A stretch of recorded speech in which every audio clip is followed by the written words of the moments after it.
Esse evento exemplifica o compromisso, proporcionando uma oportunidade de compreensão sobre as mudanças no sistema tributário e os seus efeitos, tanto para as empresas quanto para os cidadãos.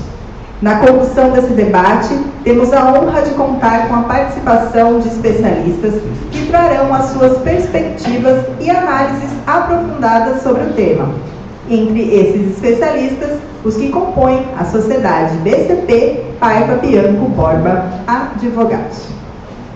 Para dar início, eu gostaria de convidar para compor a mesa a Valéria Cristina Tamião de Oliveira, terceira vice-presidente da ASIM.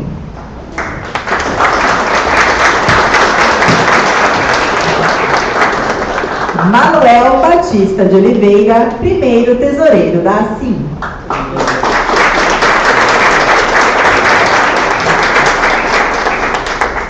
Luiz Eduardo Barbieri, advogado e sócio da BCP Consultoria Tributária.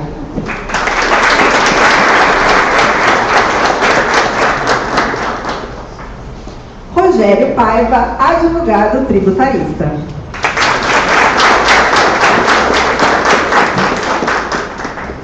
Dr. Enéas Hamilton, advogado da ASIM.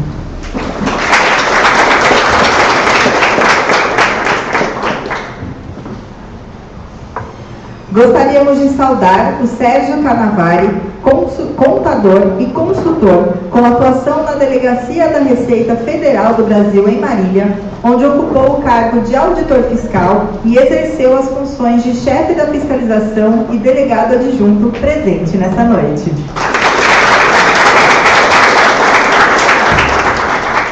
Em nome da Maria Regina Actuca, diretora jurídica da ASIM, nós gostaríamos de agradecer a todas as mulheres empreendedoras que nos honram com a sua presença. Vocês são a força motriz por trás de inúmeras realizações, impulsionando o progresso e a inovação com a sua determinação, criatividade e liderança. A presença de cada uma de vocês é essencial para o sucesso desse evento e para o crescimento contínuo da nossa cidade. Gostaríamos de saudar e agradecer também a presença de todos vocês. Nesse momento, nós convidamos a terceira vice-presidente da ASIM, a Valéria Cristina Tamião de Oliveira, para proferir algumas palavras sobre a importância e os objetivos desse evento.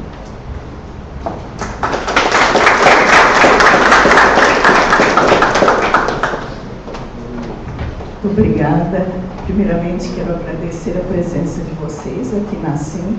E hoje é uma noite memorável, porque temos a presença dos doutores, advogados, que nos farão essa explanação dessa difícil reforma tributária que nós vamos agora enfrentar. E isso é muito importante. Eu agradeço a Associação Comercial, em nome do nosso presidente, Dr. Carlos Bittencourt, por proporcionar aqui o espaço que tanto nos concede a honra de trazer essas pessoas que trazem informações importantíssimas para nós, empresários, prestadores de serviços, porque essa reforma, assim, eu sei que ela vem para melhorar, mas ela é muito complexa. Então, nós precisamos entender tudo isso. Muito obrigada a todos. E tem uma ótima palestra aqui. Obrigada. Nesse momento, nós convidamos o primeiro tesoureiro da ASIM, Sr. Manuel Batista de Oliveira, para compartilhar as suas considerações sobre esse evento.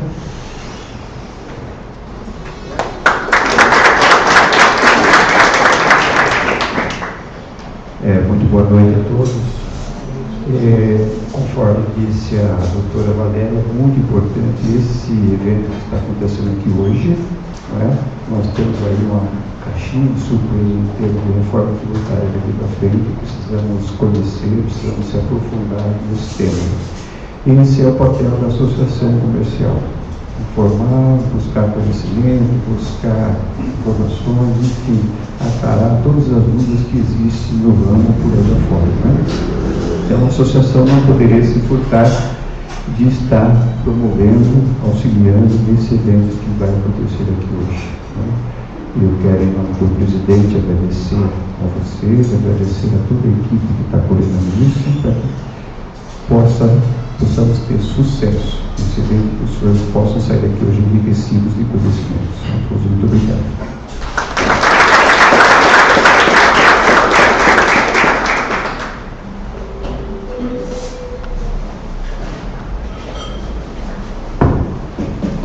E agora nós daremos início à rodada de palestras sobre os impactos da reforma tributária.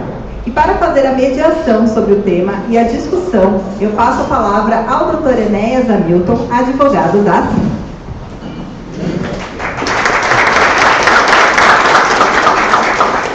Boa noite. Primeiro eu gostaria de agradecer a presença de todos, uma alegria ver a casa cheia, uma satisfação, né, poder contar com a presença de todos. Uma alegria e uma honra poder contar com esse time de profissionais que vão colocar um pouco para a gente, né, do que essa reforma traz. Como a Valéria mencionou, né, uma reforma bastante extensa, bastante complexa, mas que vem com uma promessa de simplificação, né, de diminuição de contencioso, mais liberdade para o empresário, e eu acho que essa é uma das missões da Associação Comercial, como entidade, trazer conhecimento e auxiliar o empresário, né, que é esse guerreiro, nessa dificuldade, que é esse enfrentamento à burocracia. Eu acho que a reforma vem exatamente para desburocratizar muito, né, mas existem muitas dúvidas, né, e é uma alegria e uma satisfação a gente contar aqui hoje com o time da BCP e com o time do escritório Paiva Bianco Borba, né, que vão nos trilhar o caminho aí de conhecimento. Espero que vocês aproveitem muito, são profissionais extremamente capacitados, e é isso. Gostaria de agradecer novamente a presença de todos e fico muito feliz de ver a casa cheia assim. Obrigado.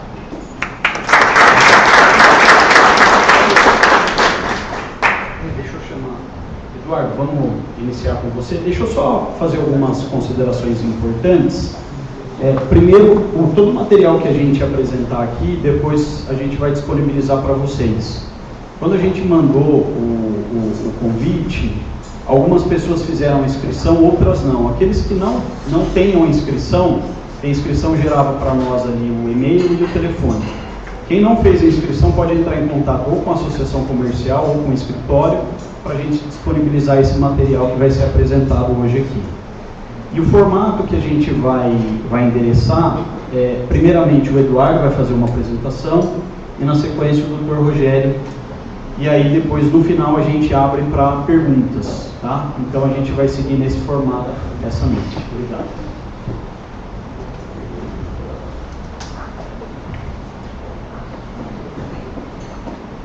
Convido nesse momento para fazer uso da palavra Luiz Eduardo Barbieri, ele que é advogado e sócio da BCP Consultoria Tributária, Aduaneira e Empresarial, foi auditor fiscal da Receita Federal por 30 anos, sendo que nesse período foi designado como conselheiro titular no Conselho Administrativo de Recursos Fiscais por 12 anos.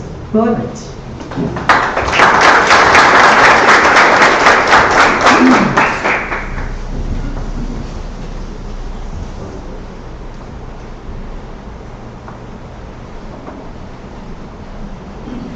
Boa noite a todos. Primeiramente, eu quero cumprimentar a senhora diretora da ACIM, Valéria Damião, o senhor tesoureiro Manuel Batista de Oliveira. Eu quero agradecer o convite, né, e parabenizar pela organização do evento. Eu quero cumprimentar também o nosso amigo Enéas por essa iniciativa, a organização desse evento muito bem organizado, com tanto cuidado, com competência, né? Hoje eu vi o tanto que ele correu para organizar tudo isso, né? Parabéns, Enéas. Eu quero agradecer a paciência, né, a presença de vocês para a gente tratar de um tema tão árido quanto é a reforma tributária, mas é um tema necessário e urgente, né, para a gente começar a destrinchar o que vai ser essa reforma tributária. Então, a estrutura, como o Enéas falou, eu vou começar falando sobre as noções preliminares né? A gente vai falar um pouquinho de como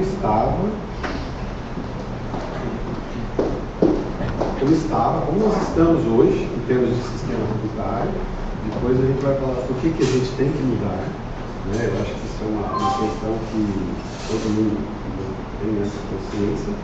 Depois, para onde a gente pretende ir, né? Isso é um processo em construção. Essa reforma, ela, não sei se vocês acompanham, mas há mais de 20 anos se fala em reforma tributária. Há mais de 20 anos que a gente, eu moro na PUC em Campinas, faz 20 anos que a gente fala que vai sair a reforma tributária. E felizmente no passado saiu. Então, é um tema que foi muito difícil, porque isso está mudando estruturas, vai mudar estruturas, né? E não é fácil um tema desse ser aprovado.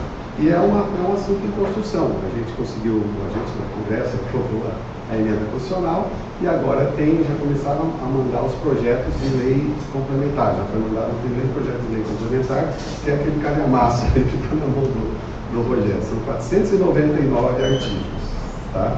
A gente começou a destrinchar, mas o objetivo hoje não é adentrar profundamente nele, porque nem foi aprovado. É um projeto que deve acontecer muitas alterações nesse projeto ainda. Provavelmente, mais para frente, a gente retorne aqui para discutir o projeto de lei complementar. Tá? Então, a minha palestra, eu vou falar um pouquinho sobre as noções gerais, né, preliminares, e o Dr. Rogério depois vai aprofundar um pouquinho mais, falando sobre os temas principais, os pontos principais da reforma, já começando a gente destrinchar esse assunto. Bom, como que estamos? O contribuinte está assim, a Receita Federal está assim, os julgadores estão assim, todo mundo está desse jeito. O nosso sistema hoje, ele é um sistema extremamente complexo, um sistema que não atende mais às necessidades da sociedade, não atende às necessidades dos órgãos de fiscalização. O judiciário está abarrotado de processos tributários, né? Alguma coisa precisa ser feita, né? Então, é necessário que a gente faça mudanças. E por que nós estamos no atual estado de coisas, né? Então, eu tentei listar aqui alguns pontos que levaram a gente a esse estado de caótico do nosso sistema tributário. O primeiro deles é a nossa complexidade absurda na esfera tributária. A gente tem um verdadeiro cipoal de normas, um intrincado de normas. Você pega a legislação do PIS e da COFINS, eu desafio alguém a falar que conhece plenamente a legislação do PIS e COFINS. Eu trabalhei 30 anos na Receita, na fiscalização, 12 anos no CARF, e mesmo assim a gente tinha muitas dúvidas ainda quanto à legislação do PIS e COFINS. O ICMS, pior ainda, o ICMS, cada um dos 27 membros da federação tem um regulamento de ICMS. Então, um advogado em tese teria que conhecer, se ele tiver clientes em todos esses lugares, ele teria que conhecer esses regulamentos, né? Tá bom. Então, isso causa o quê? Essa complexidade absurda, ela causa uma insegurança jurídica muito grande, né? Hoje, a gente tem esse monte de litígio, tanto na esfera administrativa como judicial, em decorrência, em grande parte, da complexidade da legislação. Pois bem, isso, a consequência é a litigiosidade. Só para vocês terem uma ideia, pessoal, eu levantei dados aqui. Hoje, o CARF tem 83 mil processos na esfera federal para ser julgado. O CARF é o Conselho Administrativo de Recursos Fiscais. É o órgão que julga em segunda instância os processos administrativos. Hoje tem 83 mil processos parados, aguardando julgamento. No montante de R$1 trilhão. Tem R$1 trilhão em litígio, só na esfera administrativa. No judiciário você tem mais uma montanha de dinheiro também.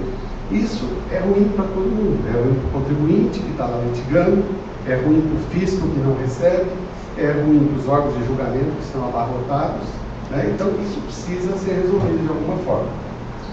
A estrutura ruim, e por que a gente tem essa litigiosidade? Em função da complexidade da legislação e em função da nossa estrutura muito ruim do nosso sistema. O nosso sistema, ele tributa muito a produção e o consumo e em detrimento da renda e do patrimônio. Ou seja, porque tem duas formas, no mundo inteiro tem 3 campos de tributação. Você tem o grupo da produção e consumo, Você tem o grupo do patrimônio e da renda e você tem o grupo do comércio exterior. O comércio exterior, você tem uma legislação basicamente internacional, que decorre da MC, do GATT, então não tem muita margem de manobra. O mundo inteiro quase tributa do mesmo jeito o comércio exterior. Então esse não tem que mudar, não precisa mudar nada. Hoje nós estamos tentando mudar o que? A reforma só vai abranger a parte da produção e do consumo. E nós tributamos muito o consumo, a produção e o consumo. Você pega outros países da Europa, dos Estados Unidos, eles tributam mais a renda e o patrimônio. Esse é um problema seríssimo nosso, que torna o nosso sistema regressivo. O sistema nosso é regressivo. Quem tem menos acaba pagando mais impostos. Né? Eu até fiz um exercício aqui, só como exemplo. Você pega duas pessoas. A pessoa A, ela tem um salário hipotético de R$ 1.500, ela vai ao supermercado e faz a sua compra de supermercado com R$300, por exemplo. Se ela pagar uma carga tributária de 30%, que a carga é até maior, mas vamos supor 30%, ela vai pagar R$90 em tributos. Isso representa 6% da renda dela. Você pega uma outra pessoa que ganha 10 vezes mais, R$15.000. Ela vai no supermercado, provavelmente ela faz uma compra maior. Então, suponhamos que ela fez uma compra de R$900. Aí você vai ter R$270 em tributos. Isso corresponde a 3% da renda dela. Essa que é a regressividade do nosso sistema. Porque a gente tem essa distorção que a gente tributa muito o consumo. Hoje, o que a gente tributa muito no Brasil? Na esfera federal, o tributo mais arrecada é PIS e COFINS e imposto de renda. Né? PIS e COFINS é consumo. Aí depois você tem o ICMS, que arrecada muito, as demais contribuições, contribuição previdenciária, né? Então tudo isso causa uma distorção no nosso sistema. Isso vai mudar com a reforma? Não vai mudar. Porque a reforma vai manter o mesmo nível de tributação. Então, isso é um problema seríssimo que a gente não sei se consegue. Bom, para vocês terem uma ideia, está se orçando, estão prevendo a estimativa que a alíquota do CDS mais o IBS gira em torno de 27% a 27,5%. Vai ser a segunda mais alta do mundo, atrás somente da Hungria. Né? Você pega outros países, por exemplo, Portugal, o IVA de Portugal é 13, 18, que já é alto. Nos Estados Unidos tem estados lá que é 6%. Né? Por quê? Porque a gente tributa muito o consumo. Em compensação, o nosso imposto de renda aqui é menor do que os países da Europa e é menor do que os Estados Unidos. Né? Então nós temos essa distorção. Nós temos uma tensão contínua entre o fisco e o contribuinte. Esse embate, né, o contribuinte não consegue arcar com todas as suas obrigações tributárias, a complexidade da norma. Nós usamos um sistema de lançamento por homologação, o contribuinte vai lá, calcula o seu imposto, a lei do legislador coloca, o senhor contribuinte calcula o imposto e paga. Ele calcula e paga, aí o fisco vem, não, está errado. Você pagou errado a menos. Além de você ter que pagar a diferença, você vai pagar a multa também. E isso gera uma tensão muito grande, gera essa montanha de litígio que a gente tem. E essa tensão decorre da interpretação, da divergência da interpretação da norma. Quem é da área tributária, certamente já ouviu falar sobre o conceito de insumos para fins de creditamento do PIS e COFINS. Pensa num tema complicado. Isso aí, lá no CARF, período que eu estava lá, o que mais a gente discutia é isso aí. O que é? Por exemplo, um exemplo, ó.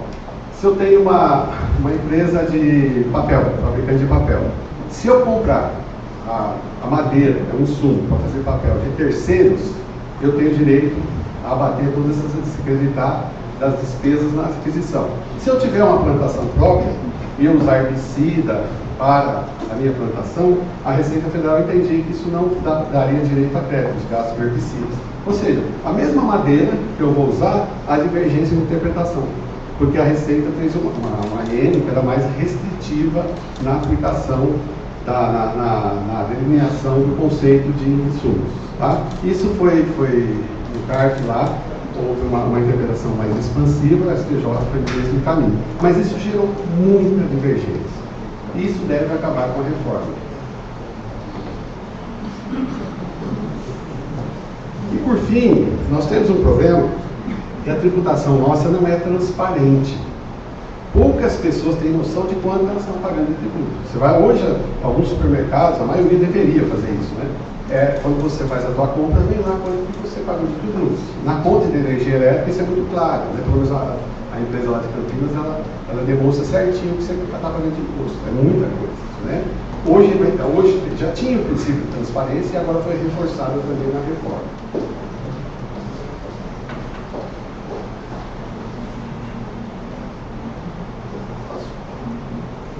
Bem, nós temos um problema que nós temos um nível de tributação muito alto, mas a arrecadação é mais baixa. Por quê? As nossas alíquotas são muito altas, mas não arrecadamos tanto do que a gente imagina que iria arrecadar. Por quê? Você tem muita sonegação de impostos, você tem desvios, você tem desonerações pontuais específicas, cada setor busca de alguma forma algum benefício fiscal, né, em detrimento dos outros, e isso causa distorções na economia. Algumas empresas pagam muito, outras pagam menos. Às vezes no mesmo setor de atividade, dependendo da forma que ela faz o planejamento, se faz um planejamento abusivo, né, isso causa distorções. A ideia é que isso seja reduzido com a reforma. Porque se todo mundo pagar, a gente acaba pagando menos, né, consegue se abaixar o nível de tributação. Outro problema que nós temos, e isso é mais difícil de resolver, é o nível de renda da população. Nós, no Brasil, infelizmente, nós temos uma grande população, mas você tem uma renda muito baixa da população. Essa é a verdade, nós somos um país pobre, então não tem muita gente para se cobrar tributo, essa é a verdade. Você pega a Alemanha, o nível, o PIB lá, é altíssimo no individual, então lá consegue-se fazer uma tributação mais efetiva. No Brasil, você tem muita gente que não tem nem como cobrar tributo dele, cobra só no consumo, essa é a verdade. Tem até um certo nível de renda que você tem isenção do imposto de renda, mas o consumo você acaba cobrando, né? A desigualdade no desenvolvimento entre os estados. Você pega o estado de São Paulo hoje tem 44 milhões de habitantes, aproximadamente. Isso representa 22% da população brasileira. São Paulo arrecada aproximadamente 40% da arrecadação federal. Então, por quê? Porque nós somos um estado rico. Então, aqui arrecada muito. Né? Só que o dinheiro que se arrecada aqui, grande parte, não fica aqui no estado de São Paulo, federal. Porque nós temos o princípio da solidariedade. O governo vai investir no Acre e em outros países, em outros estados que precisam de investimento de despesas públicas. Então nós temos essa distorção também, mas isso decorre da situação do país. É uma população grande e majoritariamente pobre. Infelizmente é isso mesmo, né? E por fim, mais alto nível de tributação entre os emergentes, entre os países emergentes, nós temos o mais alto nível de tributação, mas nós temos um serviço público ruim. E aí foi cunhada essa expressão, né? Nós temos o sistema tributário da Belíndia, né? Tributação da Bélgica, muito alta, e serviços públicos da Índia. A qualidade dos serviços públicos são ruins, né? Isso decorre da nossa má organização, má gestão pública, desvio de verba pública, tudo isso a gente tem, isso é fato, né? Então nós temos o quê? Uma gestão ineficiente. Isso aqui eu estou dizendo, pessoal, é o estado que nós estamos. Não sei se vocês concordam, se discordar pode falar, mas isso são as características que a gente tem no nosso atual sistema tributário. E aí nós temos uma questão, pessoal, isso é um problema, é uma questão séria, não sei se vocês já pararam para pensar. Nós temos, na Constituição Federal de 88, denominada Constituição Cidadã, ela trouxe o quê? Ela trouxe um conjunto de benefícios de proteção social, né? Tem o conceito de proteção, a universalidade da saúde, educação, assistência social. Isso foi bom para o país. Quem se recorda, antes da Constituição, por exemplo, você não tinha o SUS. O SUS é um serviço único de saúde. Antes a pessoa, quando era criança, por exemplo, se a gente ficava doente, ou o pai pagava a consulta ou ia no médico, né? Hoje, qualquer ser humano que estiver aqui, seja nacional, seja, se tiver uma condição, ele vai no posto de saúde, vai no pronto-socorro, vai ser atendido. Às vezes mal atendido, mas ele é atendido. Isso é a universalidade do sistema.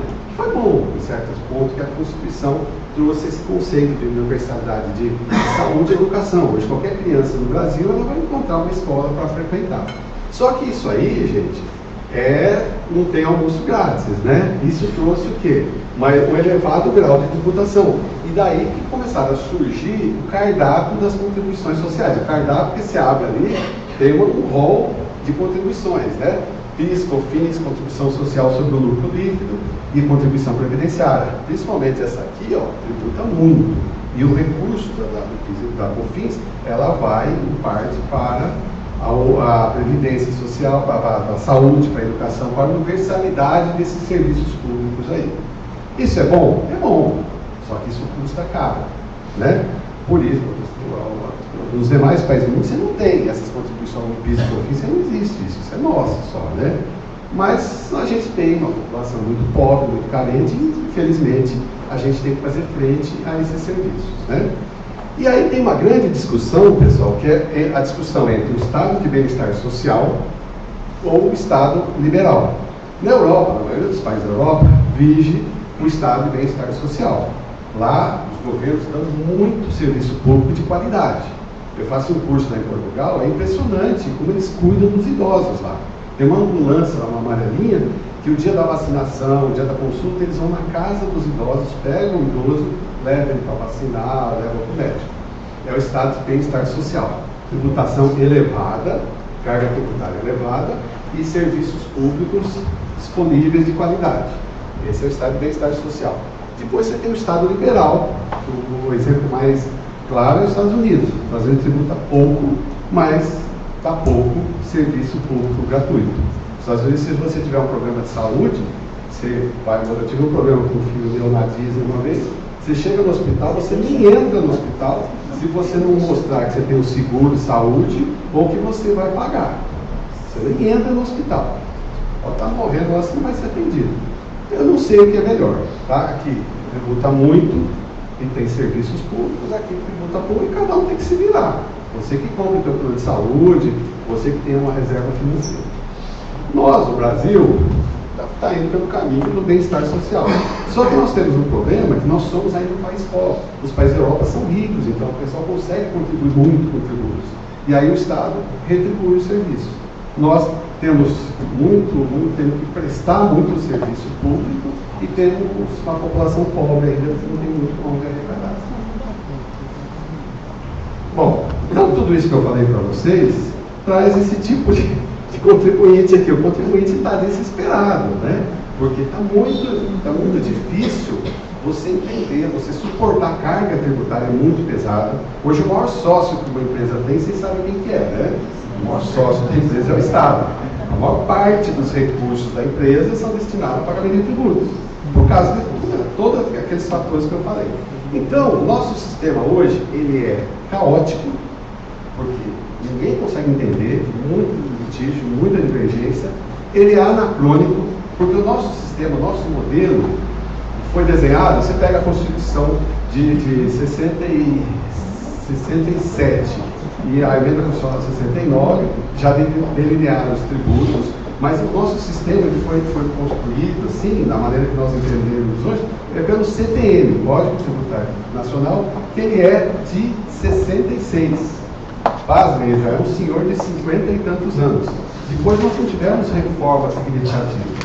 Então, o nosso sistema ele tem quase 60 anos. Então, ele está anacrônico. Tem muita coisa que no mundo não existia internet, não existia bem intangível. Né? Hoje nós temos problema de como tributa bem intangível. Teu filho compra bem lá um joguinho lá na internet, paga lá fora, e como tributa isso aí? Quem está pagando esse tributo? O CTN nunca imaginou isso aí, né?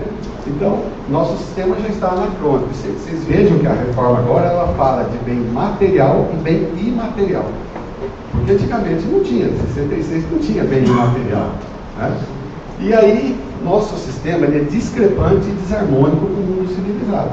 Qualquer país do mundo que você vai ver que a tributação é pelo IVA, Imposto sobre o Valor Agregado.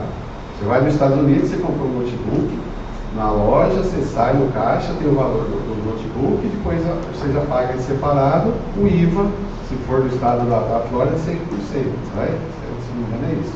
E acabou, é o IVA e só. Né? Então a gente está tentando, com a reforma, entrar no rol dos países mais civilizados, que tributam pelo IVA. Tá? Então, esse é o quadro que a gente se encontra. Então, por que tem que mudar? Já indo para a segunda parte, segundo tópico. Por causa disso, o nosso sistema está um caos. Caótico, é anacrônico e é desarmônico com o mundo civilizado. Aqui, gente, qual que seria o sistema tributário ideal? Né? O sistema racional e moderno. Mundo ideal. Seria o quê? Um sistema muito simples, que fosse muito fácil de pagar os tributos, né?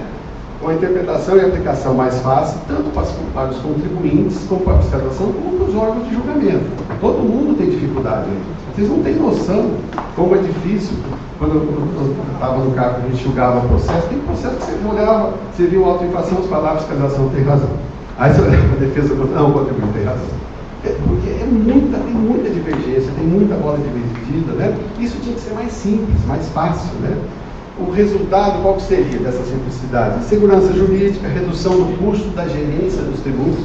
Quanto que uma empresa gasta para gerenciar os seus tributos? O departamento contábil, fiscal, né? E a previsibilidade. Porque hoje a empresa não tem, ela faz uma operação, ela não sabe se daqui a 3 anos, 4 anos, ela pode ser autuada e gerar um passivo tributário imenso. Né? A gente tinha que ter um sistema mais simples, um sistema que fosse eficiente, instrumentos para evitar sonegação fiscal, punição efetiva para os infratores contumazes, porque é diferente o contribuinte que não paga tributo porque não consegue pagar, inadimplente, daquele que já bola suas operações justamente para não pagar. E esse é uma concorrência desleal com outra empresa. Né? Então, a gente tem que ter um sistema mais justo. E que todos pagando, paga-se menos.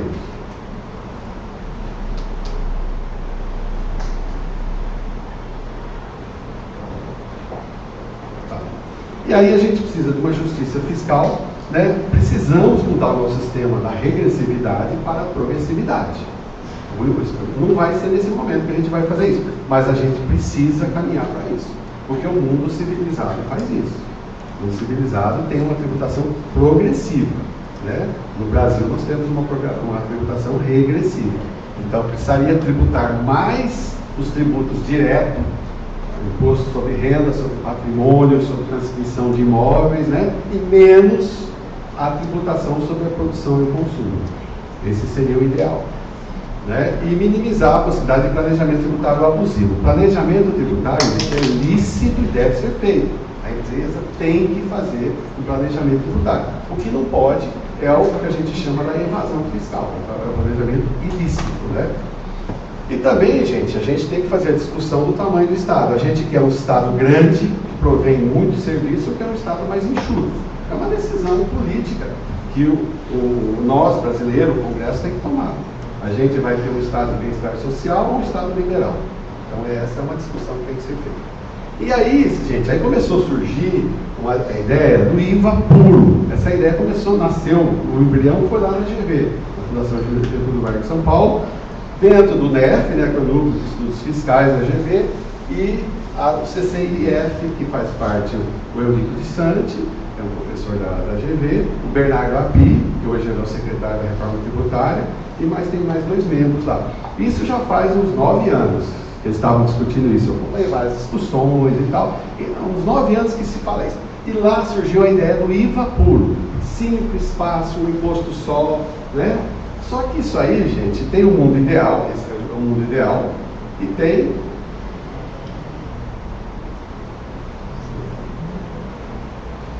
o mundo real. Então agora a gente vai entrar no mundo real. A gente viu que está muito ruim, começou um milhão de uma ideia de um imposto muito simples, muito prático, um IVA só que o Brasil é um país muito complexo. No Brasil você tem 27 estados, cada um é de um jeito, mais de 5 mil municípios, país muito diferente. Aqui, o estado de São Paulo é uma coisa, você vai para a Bahia é outra, o Mato Grosso é outro, né? Então não é fácil, o Brasil não é para amadores, né? Aí surgiu, inicialmente, na PEC 45, que ela foi um embrião lá no CCIF, tá? Foi o modelo inicial. A proposta inicial, que era? Redução de 5 tributos, ICMS, ISS, PIS, COFINS e IPI, num tributo só. Seria um IVA só, um tributo, uma alíquota única, e somente esse tributo.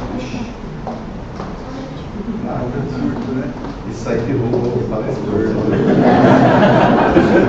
Gente, você sabe que a primeira vez que eu fui dar aula, eu comentei isso ontem com o Rogério. Comentei. Primeiro dia que eu fui dar aula na PUC, faz 18 anos, eu cheguei lá, com minhas transparências, Chego lá, caiu energia, caiu uma fase e a outra fase foi mantida. Aí eu cheguei e falei, pô, vai ter aula, né? Primeiro dia, né? Aí eu falei, não, o aparelho está funcionando, mas a iluminação está funcionando. Você pode dar sua aula assim, né? E você pega de surpresa. Por isso que eu sempre trago a minha cola aqui, tá? Tudo que está ali está aqui, tá? Porque tem uma vez esse Rogério, uma hora lá queima o equipamento. Mas é isso, vai ficar só um pouquinho para voltar. Se não voltar, a gente continua do mesmo jeito.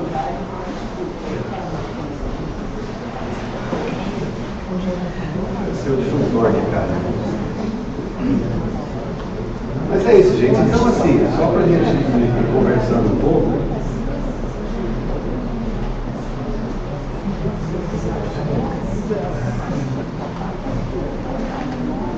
A PEC, essa PEC 45,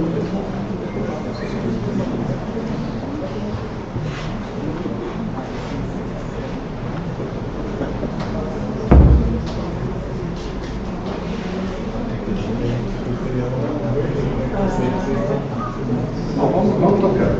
Ó, então eu estava comentando com vocês, a PEC 45, que foi o embrionário dela da FGV, ela previa a redução dos 5 tributos em um só, um IVA só, uma alíquota única, vigente em todo o país. Só que percebeu-se que isso não é impossível, né? Ela previa o quê? Uma baixa litigiosidade, que de fato, se tivéssemos um tributo só, sabe, uma alíquota ou 2 alíquotas. Portugal tem um IVA só, uma alíquota são acho que 3 alíquotas, 13, 18 e uma intermediária, e só. Só que Portugal é um país que tem 10 milhões de habitantes, não tem a quantidade de habitantes que tem a cidade de São Paulo. E é um país único, um país que é bem uniforme, então dá para fazer isso, né? E graças a Deus em Portugal a tributação do vinho é tributado como alimento. Então eles cobram 13% sobre o vinho. É uma maravilha, né? No Brasil, a tributação do vinho, infelizmente, vai ser cobrado imposto seletivo, né? Não devia, né? Os tomadores de vinho não entendem dessa forma. Mas beleza, então assim, ó, a PEC previa baixa litigiosidade, segurança jurídica, e obviamente, quanto mais simples o sistema, você tem mais segurança jurídica, menos litígio vai acontecer. E um ponto muito importante é a chamada neutralidade. A neutralidade, que essa veio como princípio para a reforma, que consta da emenda constitucional. Essa neutralidade, pessoal, eu faço parte de um grupo lá da FGV que a gente está estudando isso aí. O que é a neutralidade que se pretende na PEC? É que haja a cumulatividade plena, que todo o tributo ou todo o crédito seja possível de ser ressarcido ao contribuinte. Que hoje a gente não tem isso. No PIS e COFINS, uma parte que dá o insumo, uma parte do insumo dá o crédito, outra parte não dá. A reforma agora trouxe isso, que a gente não vai mais falar da não cumulatividade, a gente vai falar da neutralidade, que é a cumulatividade plena. Tudo que você pagar na cadeia produtiva, você vai conseguir se creditar. Todo tributo que você paga, você vai conseguir se creditar. Ou compensar no pagamento, ou pedir um ressarcimento financeiro, em dinheiro. E o pessoal está com uns estudos bem que isso aí, não sei se vão conseguir implantar, que se chama o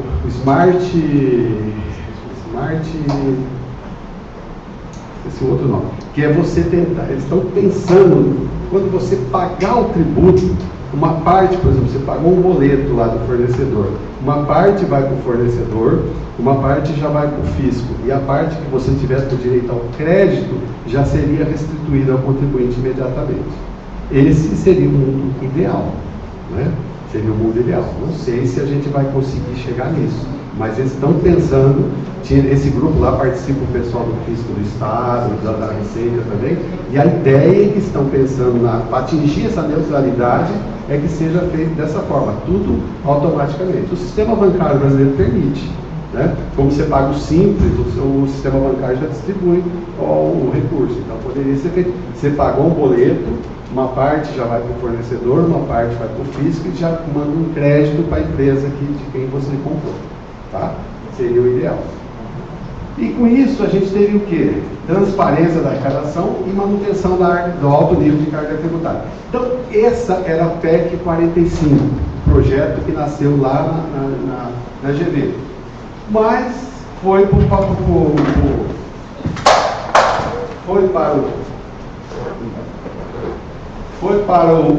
Congresso, e o Congresso tem sua dinâmica própria, né? Se a gente soubesse como se fazem as salsichas e as normas do Congresso, a gente não engoliria nenhum dos dois, né? Mas tem toda a sua dinâmica própria. E aí a PEC 45, mais a PEC 110 e mais um monte de emendas, de projetos, surgiu o quê? Um modelo possível. Esse foi o modelo possível. Não é nem aquele modelo ideal, mas é um modelo que a gente consegue passar no Congresso e conseguiu passar, né? Que foi o quê? O IVA dual. Hoje o que se fala é no IVA dual. O IVA dual tem o quê? Tem o IBS, Imposto sobre Bens e Serviços, que é de competência dos estados e município, né, que os dois vão ter a competência, legislação única, isso é uma maravilha, você vai ter uma legislação única do IBS, que é o que saiu agora já no projeto de emenda de lei complementar, e você vai ter a CBS. CBS é Contribuição sobre Bens e Serviços. O IBS é resultante da fusão do ICMS e ISS, e a CBS é resultante da fusão do PIS, COFINS e IPI. Tá? Agora vocês vão falar, o IPI vai acabar? Não. Ele estava acabando nos últimos dias da aprovação da emenda, aí pensaram, mas e a Zona Franca de Manaus, como que vai fazer? Pensaram em criar uma CID lá, mas não passou. Aí eles vão deixar o IPI, mas ele vai ficar com a alíquota zero e só vai ter incidência para os produtos da Zona Franca de Manaus. Só para conseguir manter a estrutura da Zona Franca de Manaus. Então, e no processo legislativo hoje, o que saiu, né, que o resultado foi a emenda constitucional 132, que ela foi aprovada no dia 20 de 12 de 2003. Foi bem recente, 20 de 12 de 2003, a emenda constitucional 132. Essa emenda, ela manteve, a ideia é que mantém o atual nível de tributação. Não vai nem aumentar a tributação, nem reduzir. Vai, então quem achou que ia aumentar, não vai, tá? Pode tirar o cavalo da chuva que não vai. Que vai diminuir, não vai. Eu acredito que pode aumentar, mas diminuir não vai, não. Onde eu estou aqui. Tá? Então, essa foi a reforma tributária possível, né? A gente tem o IVA dual, IBS, CBS, mantém o nível de arrecadação, quebrou a ideia inicial da simplificação. Aquela simplificação utópica, ideal, inicial, não vai ter, tá? Sinto informar, eles vai simplificar, mas não como se pretendia, tá? E aí foi aprovada essa emenda constitucional. Bom, o que ela traz? Novidade. Trouxe novos princípios ao sistema tributário, a maioria deles favoráveis ao contribuinte, da transparência, da simplicidade. Isso está tudo lá na emenda. Ó. Simplicidade, transparência, justiça tributária, da cooperação, da defesa do meio ambiente. Isso foi uma grande inovação.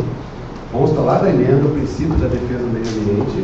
A questão da atenuação dos efeitos regressivos da tributação.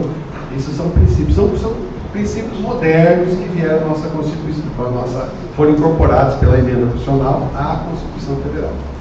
Tributação do consumo no destino, isso foi uma grande mudança, que até então a tributação do ICMS era na origem, né? Agora vai ser no destino, lá no estado da pessoa que comprou. Agora, há necessidade de leis complementares e leis ordinárias. A Constituição deu uma estrutura, né? A emenda deu uma nova estrutura. Agora nós precisamos da regulamentação. A gente tem 2 anos para regulamentar, 2024 e 2025. Tá? Esses 2 anos, o Congresso tem que aprovar as leis complementares e as leis ordinárias.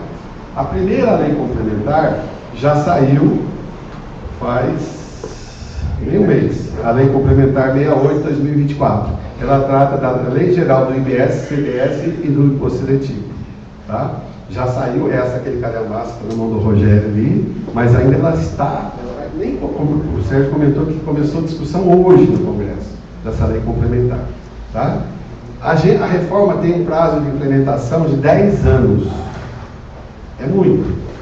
Eu, pessoalmente, acho que é.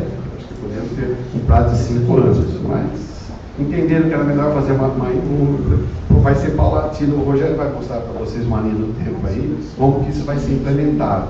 Tá? Eu acho que é muito tempo, que a gente vai conviver com 2 sistemas tributários por 10 anos. Né?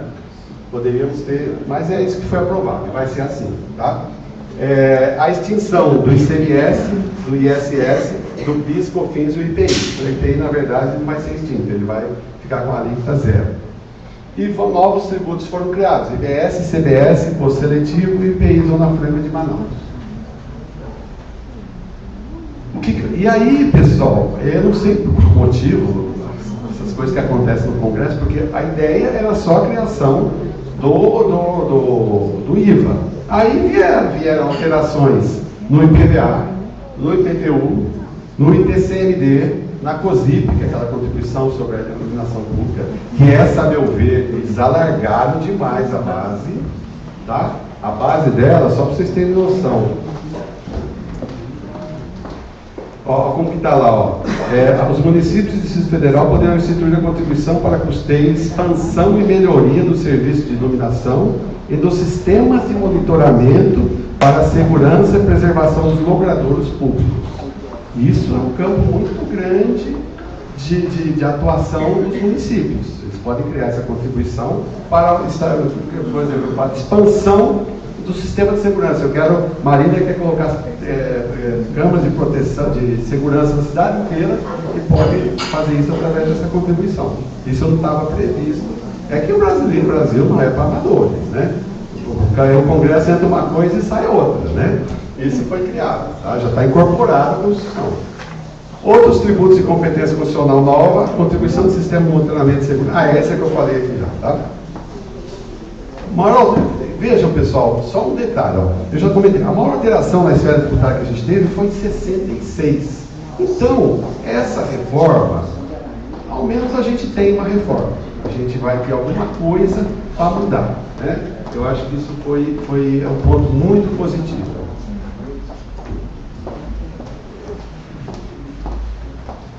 Gente, como eu disse, já foi, mês passado, foi mandado para o Congresso o projeto de lei complementar 68. Ele trata apenas do IBS, CBS e do Imposto Seletivo. Ele trata de normas gerais, modelo operacional, as interações na importação e exportação. A importação vai ter alteração, porque hoje na importação incidem 5 tributos, né? ICMS, IPI, PIS, COFINS e Imposto de Importação. O Imposto de Importação não vai mudar, porque ele vem de normas internacionais, nem poderia ser mudado, né? Agora os demais tributos todos vão mudar. Então as regras da importação vão mudar. Só que eles mantiveram os regimes aduaneiros especiais. Isso foi interessante, né? Drawback, tudo isso aí vai ser mantido. O cashback, que é a devolução de tributos, né? Regimes diferenciados. Então a própria emenda criou alguns regimes diferenciados para setores específicos, combustível, banco, essas coisas, né? E alguns outros regimes específicos. E dispõe também sobre a administração e transição dos tributos, né? Essa outra lei, ela já está em vias de ser enviada para o Congresso. É a Lei de Gestão e Administração do IBS, tá? Não foi enviada ainda. O Executivo está acabando de elaborar a lei. Em breve, muito breve, deve ser enviada ao Congresso. Que ela vai tratar do Comitê Gestor, do contencioso fiscal administrativo, como que se vai resolver os litígios, né? E distribuição das receitas do IBS entre os estados, e aqui vai dar uma briga monstruosa, né? Todo mundo, o cobertor é curto, todo mundo quer puxar um pouquinho, né? E como será o ressarcimento dos saldos credores de ICMS acumulado? A empresa já tem ICMS acumulado. Gente, para acabar,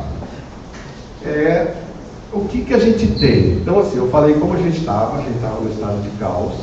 Eu contei como que fez o processo de elaboração, né? A gente aprovou a emenda constitucional, tem uma lei complementar já enviada. Então, nós vamos precisar de outras leis complementares. E o que a gente tem agora, hoje? O que o empresário tem que se preocupar? Bom, primeiro, precisa de uma regulamentação do Congresso. E agora é o momento dos órgãos de classe, as entidades, de atuarem no Congresso. os lobbies legítimos, né, são importantes nesse momento, porque esse momento está decidindo as regras do jogo. Então, a regulamentação pelo Congresso é muito importante que seja acompanhada, os órgãos de classe acompanhando, né? A implantação pelas administrações tributárias, como que vai ficar o contencioso? Quem que vai julgar? Porque hoje, o que você tem? O órgão federal, você tem as delegacias da Receita de Julgamento e o CARF federal. Estado, você tem o TIT, que é um tribunal que julga os ICMS. E nos municípios, você tem as juntas lá de julgamento. Isso vai mudar, né? Não sei se deve ter um tribunal único para julgar o IDS, não sei como vai estar por Estado. Isso tudo vai ser decidido, né? Nós vamos ter que aprender a conviver com dois sistemas, tá? Entre 2026 e 2032. 2026 começa a ser implementado uma lista de teste, de calibração do PIS e da COFINS. Então, até 2032, quando vai ser a implantação plena do IDS, a gente vai conviver com os dois sistemas. E esse equilíbrio de força entre os entes da federação é muito importante, né? Como que vai se dar isso, esse jogo aí, e manter, e eu acho que a sociedade tem que cobrar para que seja mantido o nível de carga tributária. Porque quando tinha o PIS e COFINS cumulativo e mudou para o não cumulativo, falaram que não ia ter aumento de carga. Quem trabalha na área sabe que houve aumento de carga.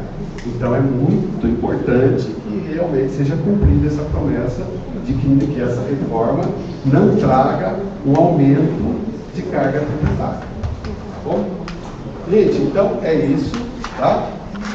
Agora eu só dei uma noção preliminar. O Dr. Rogério vai entrar agora nos pontos alguns pontos principais da reforma tributária.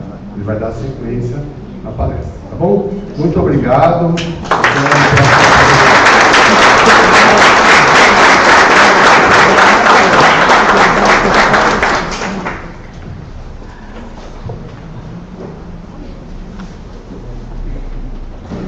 Agora, então, nós passaremos a palavra ao advogado tributarista Rogério Paiva, que é integrante do BCP, Consultoria Tributária, Aduaneira, Empresarial e Paiva Bianco Borba, advogados.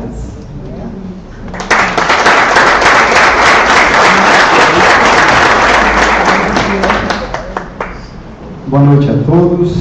Eu gostaria inicialmente de agradecer à Associação Comercial, na pessoa da Valéria Tamião, terceira vice-presidente, o seu Manuel Batista de Oliveira, tesoureiro da entidade, a doutora Tuca, nossa querida diretora jurídica, e agradecer a presença de todos vocês para a gente ter esse bate-papo a respeito da reforma tributária. Eu começo adiantando, assim, talvez colocando as coisas um pouco à frente, mas eu sou otimista em relação à reforma tributária. E digo por quê? Porque, como o Eduardo muito bem colocou, nós chegamos num nível caótico quando a gente está falando em termos do sistema tributário nacional. A ideia do Constituinte de 88, que era colocar os tributos, né, na Constituição, delegando à União, delegando aos estados e aos municípios a possibilidade de instituir determinados tributos e regulamentar, isso ao longo do tempo acabou se tornando essa situação preocupante que nós estamos vivendo hoje. Por quê? Nós temos 26 estados mais o Distrito Federal, então são 27 estados legislando sobre os seus tributos. Em especial, a gente começa, talvez, pelo ICMS, que não por vezes, é um dos principais tributos que gera discussões. Se a gente for para o âmbito municipal, nós estamos falando em mais de 5.500 municípios, mais os tributos da União. Em especial, quando a gente fala das contribuições ao PIS e COFINS, que em 2003, para as empresas de lucro real, passaram a ser pelo regime não cumulativo. Então, também, a gente tem hoje uma demanda enorme de discussões, e acho que a reforma tributária ela vem amenizar essas questões. Então, começando um pouquinho, o Eduardo muito bem colocou, essa proposta de emenda constitucional, ela chega no Congresso Nacional em 2019, através do Bernardo Api, que hoje, inclusive, é o secretário, e no primeiro momento, era, como o Eduardo disse, você teria a extinção de 5 tributos para a criação de um único tributo, que era o IBS, o Imposto sobre Bens e Serviços, no sistema IVA, Imposto sobre Valor Agregado, que é onde a gente tem as economias mais maduras do mundo, elas acabam utilizando esse sistema, e nós não estávamos praticando isso. Mas não foi... Depois do ingresso da proposta de emenda constitucional, vieram outras, chegaram até a cogitar no imposto único, quer dizer, abranger tudo isso no imposto único, mas obviamente que, dada a nossa complexidade e a nossa repartição de receitas, era inviável fazer dessa forma. Então, aonde se chegou, que foi a aprovação no final do ano, foi exatamente nisso. Algumas expectativas que a gente coloca é a simplificação, que a gente está, de certa forma, trocando os 5 tributos para 2 tributos, mas na mesma forma de apuração, na mesma legislação. Né? Uma transparência, que o consumidor final vai saber exatamente quanto foi pago em cada etapa da cadeia. Uma redução do número de tributos e, obviamente, das obrigações acessórias. Quem milita aqui na contabilidade, nos departamentos fiscais, contábeis da empresa, tem uma ideia do quanto é necessário você ter uma estrutura robusta hoje para atender todas as obrigações acessórias e obrigações principais. Então, essas são as expectativas que a gente tem de uma simplificação e, consequentemente, uma economia, até mesmo nesse quesito para as empresas. Né? Então, nós temos a extinção do PIS e da COFINS, aonde nós teremos a CBS, que é a Contribuição sobre Bens e Serviços. Quem vai administrar a CBS? A Receita Federal. E, no caso do ICMS estadual e do ISS municipal, eles serão substituídos pelo IBS, Imposto sobre Bens e Serviços. Tá? E trouxe a emenda constitucional trouxe a criação de um novo imposto, e aqui é imposto, a categoria imposto seletivo, além da COSIB, que o Du colocou, o Eduardo, e alterações do IPVA, IPTU e IPCMD, que nós vamos tratando aqui. Então,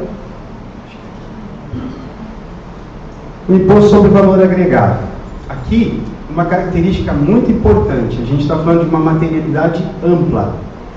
Todos os bens e serviços, inclusive bens imateriais, como software, criptomoedas, etc. E aqui eu quero abrir um parênteses. Logo no começo da minha carreira, o Fabinho vai lembrar de um cliente que nós tínhamos no Rio de Janeiro, e ele produzia esses cartões de crédito. Cartão de crédito. Era até uma estrutura bastante segura que tinha, e lá já vinha impresso o nome Fábio Silveira Bianco, quanto Bradesco, tal.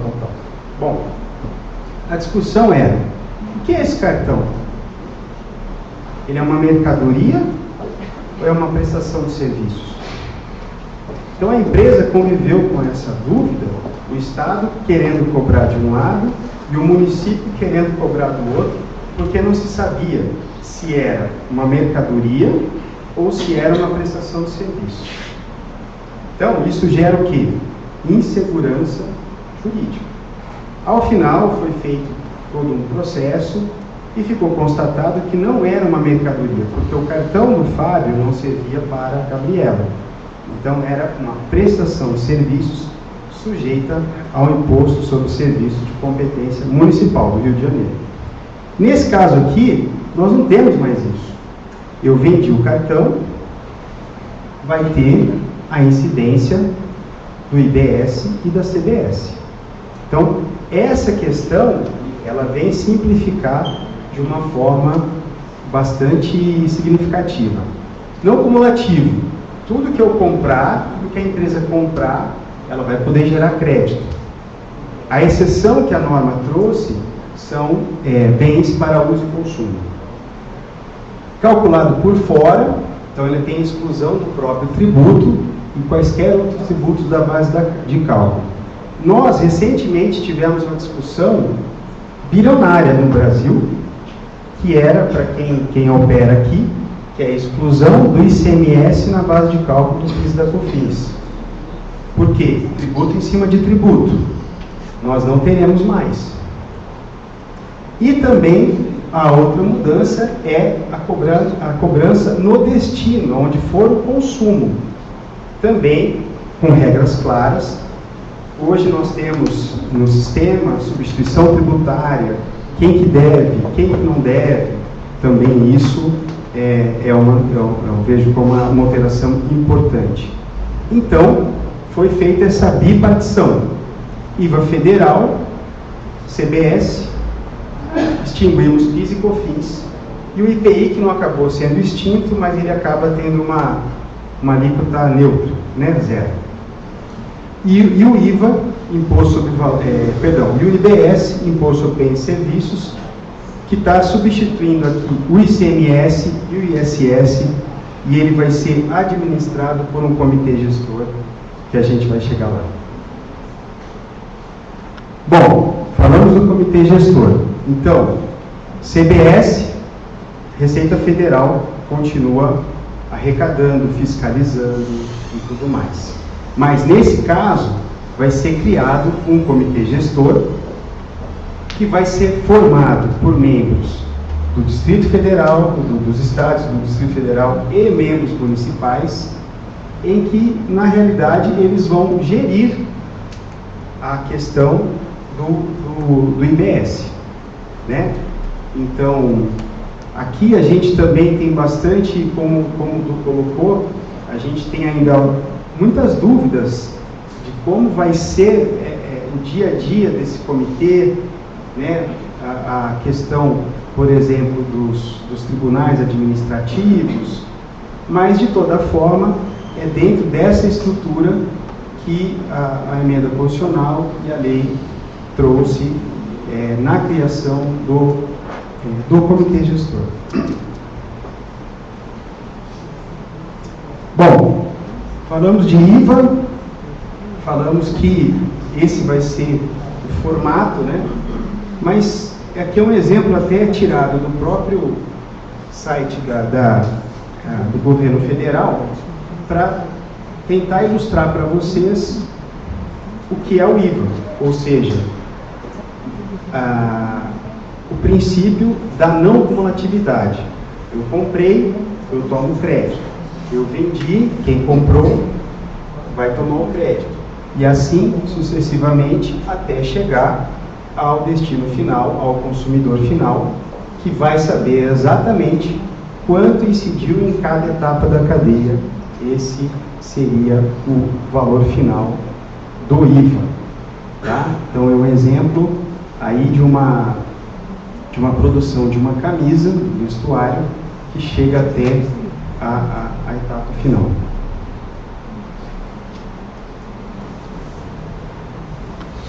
Bom, mas nós não tínhamos como começar esse jogo de uma hora para outra, né? Então nós temos, como eu disse, cada estado, cada município, né? Então foi criado aí, foi estabelecido um período de transição. Esse período de transição ele é bastante importante a gente debruçar um pouquinho sobre ele, né? Em 2024, em 2025, nós continuamos com o nosso regime atual. Então, nós continuamos. O Estado com o ICMS, o município com o ISS, a União com o PIS e COFINS. E nós vamos ter a regulamentação da emenda constitucional, em especial através de leis complementares. Essa aqui é a primeira delas, que a gente está tratando aqui de normas gerais, sujeito passivo, base de cálculo, alíquota, algumas situações pontuais, viu, Fábio? Como o setor de reciclagem foi tratado em alguns segmentos, já tem um tratamento específico nessa norma. Mas 2024, 2025, continuamos da mesma forma. 2026, começa-se a cobrança do IBS e da CBS com as alíquotas teste, que a gente chama, né? Que é 0,1% para o IBS e 0,9% para a CBS. Aqui nós estamos convivendo ainda com os dois regimes. Vai instituir IBS, vai instituir a CBS e vai ser mantido. O ICMS vai ser mantido o ISS. Então vai ser um período bem difícil aqui, principalmente para as empresas, para os departamentos, porque vão ter que apurar as duas formas, né, os dois tributos. Em 2027, aí acaba a questão do teste para a CBS, então eu extingo PIS e COFINS, né, e já tenho a CBS com a alíquota integral, e também em 2027 pode ser cobrado, enfim, o imposto seletivo que nós vamos tratar mais adiante. 2029, 2032, transição gradual do ICMS e ISS para o IBS, então você tem um aumento da alíquota e uma diminuição das alíquotas dos dois tributos. 2033, eu acabo a extinção do ICMS e do ISS, ou seja, aqui eu não vou mais conviver com esses dois sistemas, não vou conviver mais com esses tributos, vai ser tão somente o IBS e a CBS. Então, vai ser um período difícil, eu prevejo, né, para que a gente vai conviver ainda com durante um bom tempo, todos esses tributos, né? Bom, alíquota, muito tem se falado da alíquota base, alíquota que vai nortear aí a carga tributária. Quando a gente preparou esse material, essa alíquota padrão, ela estava sendo muito dita em 27,5%. Hoje, quando a gente já escuta mais notícias, mais informações, eles reduziram em um ponto, para 26,5%. Tá? Mas, como o Du disse, isso ainda não está definido, né? Isso vai ter um período de calibração, de testes e tal, mas eu acho que a gente pode trabalhar com essa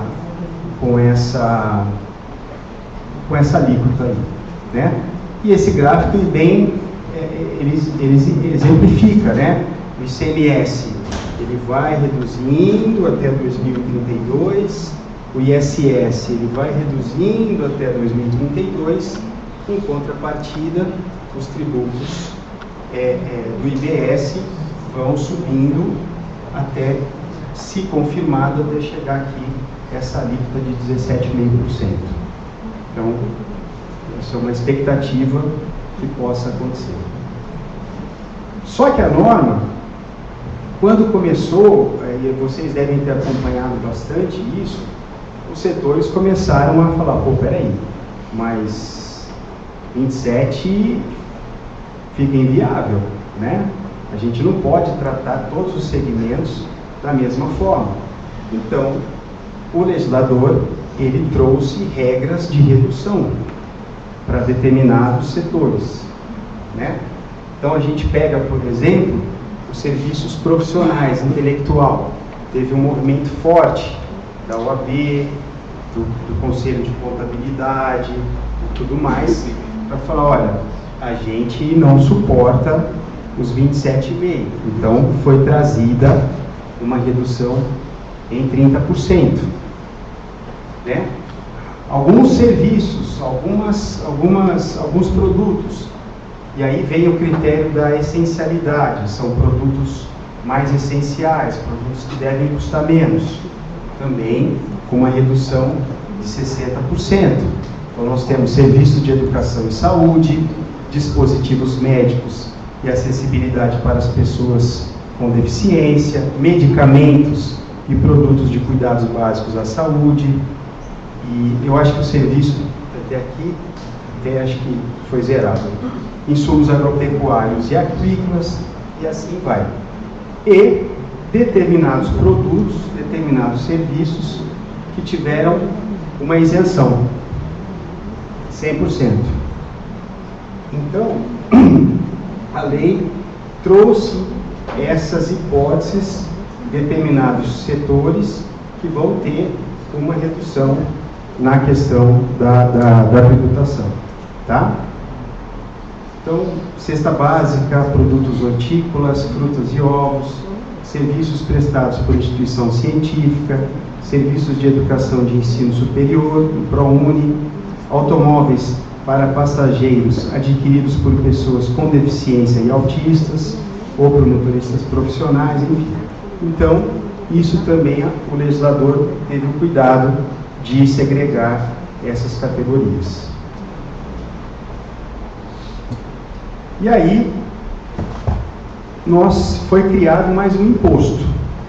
Lembrando que o imposto é um tributo, onde você, pela sua característica e natureza, você não tem contraprestação. Então aqui, a União não tem obrigatoriedade nenhuma de dar alguma contraprestação. Esse imposto, que já teve diversos nomes, né, do imposto do pecado, teve alguma coisa assim, mas na realidade, pela legislação, ficou tido como um imposto seletivo. E qual é a hipótese de incidência desse imposto? É a produção, a extração, a comercialização ou importação de bens e serviços prejudiciais à saúde ou ao meio ambiente.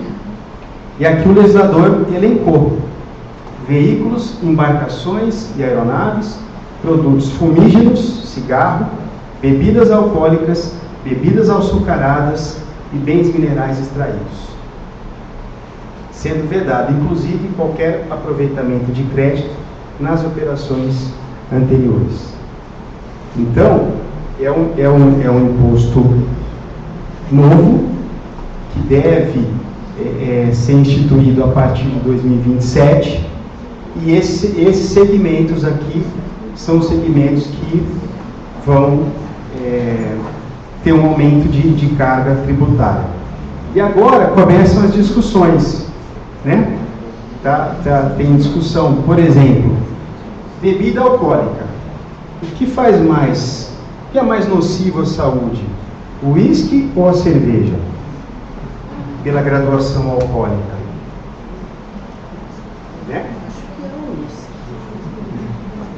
No caso, por exemplo, de bebidas açucaradas, eu não sei se uma é mais açucarada, outra menos açucarada, enfim. Então, o que eu quero dizer para vocês é que, assim, ainda a gente acredita que vai ter muita discussão, muito lobby. O carro, por exemplo, o carro híbrido, ele vai ter uma tributação menor, não vai ter tributação do que o carro a combustão. O carro a diesel, que polui mais. Então, realmente, é um imposto aí que a gente acredita que vai ter uma discussão forte ainda em relação a isso. E para esses produtos, obviamente, aumento de preço. O Du bem colocou a questão do IPI da Zona Franca, né, que é mantido, né, mas em relação às demais indústrias, enfim, que estão fora da Zona Franca, nós vamos ter a alíquota reduzida a zero. Então, não é que o IPI foi extinto, mas ele é reduzido a zero em substituição a CBS e IBS. Serviço de iluminação pública, COSIP, aqui acho que a gente tem que, o Eduardo bem colocou, a questão do IPTU, também o legislador trouxe essa possibilidade, né, de deixar o Poder Executivo tratar sobre a base de cálculo, e aqui eu já vi muita discussão a respeito do seguinte, de fazer as distinções, por exemplo, das residências. Então, se eu tenho uma residência que está situada em um lugar nobre, então, em tese, a base de cálculo ela é maior, né? A cobrança vai ser maior do que, por exemplo, uma casa popular. Então, isso também, o legislador constitucional trouxe essa hipótese e cada município vai tratar. O ITCMD, que é o Imposto sobre a Doação, o Imposto de Transmissão causa mortes e doação. Acho que esse é um ponto importante também para a gente conversar um pouquinho. E é até algo que a gente vem tido bastante procura para as famílias no que se refere a um planejamento sucessório. Então, quando é que incide o imposto? É quando eu faço a doação ou no caso de falecimento. Essa é a hipótese de incidência. Ele é de competência dos estados e do Distrito Federal. Então, ele é mantido. Só que ele trouxe a possibilidade de uma progressividade. O que significa dizer isso? Quanto maior o patrimônio, mais o contribuinte tem que pagar. Hoje, no estado de São Paulo, nós temos uma alíquota fixa de 4%. Seja para quem tem um patrimônio absurdo, seja para quem tem poucas coisas a partilhar, a doar. Então, essa possibilidade da progressividade. E aí nós já temos, no estado de São Paulo, um projeto de lei que traz um escalonamento a respeito da alíquota para o ITCMD. Então ela sai, hoje é 4%. Ela tem a possibilidade de ser 2% para o menor patrimônio e até 8% para o maior patrimônio acima disso. Tá? Então esse é um ponto importante. Eu acredito que isso para o ano que vem já vai ser aprovado e instituído, tá? O que tem feito que as famílias olhando para isso e tendo cuidado de pelo menos fazer um planejamento sucessório para pagar menos tributos, menos caro. O IPVA. O IPVA passa a incidir também para veículos automotores terrestres, aquáticos e aéreos. O aquáticos e aéreos nós não tínhamos, sobre avião, sobre barco, sobre jet ski. Então, traz essa hipótese de incidência também e acredito que os estados vão instituir também o quanto antes IPVA sobre os veículos aquáticos e aéreos, né?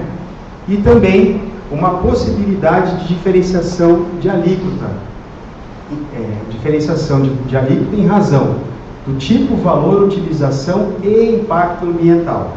Então, também veículos que sejam menos poluidores, veículos elétricos, híbridos, enfim, e o legislador sempre com essa pegada, né, da sustentabilidade, de questão, enfim, meio ambiente e tudo mais, também trouxe essa hipótese.